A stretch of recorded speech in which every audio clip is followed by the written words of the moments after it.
how do we evaluate trig expressions like these?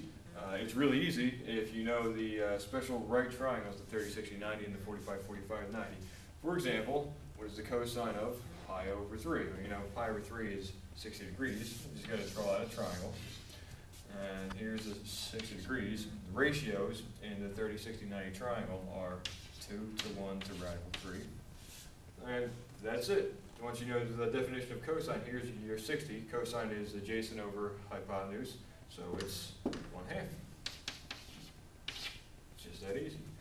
Tan of pi over 4 involves the other triangle, involves the 45, 45, 90. You see the tan of pi over 4, you draw out a triangle that looks like it's about 45, 45, 90. And knowing the ratio of the sides is 1, 1 to radical 2. The tangent of pi over 4, 45 degrees, is opposite over adjacent, so that's equal to 1. But these are pretty easy because we have triangles to deal with these examples. What if the angle that you're trying to take to the trig function of is beyond 90 degrees? Well, in that case, you have to use reference angles. For angles that end up in the second quadrant, the actual triangle that we're going to reference is, you always draw the triangle to the nearest x-axis. Right? To calculate the trig functions of this angle, we're going to use the reference angle in there. For angles that wind up in the second quadrant, that's the reference angle. For angles that end up in the third quadrant, the reference angle is here with regard to the x-axis. Right? Always complete the triangle with going to the nearest x-axis. And similarly, for ones that end up in the fourth quadrant, this is the reference angle. So those are the ones that we're going to use to determine the trig functions. For example, cosine of 5 pi over 4.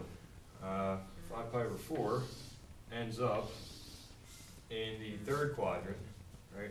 Pi over 4 being 45 degrees, but you have 5 of them.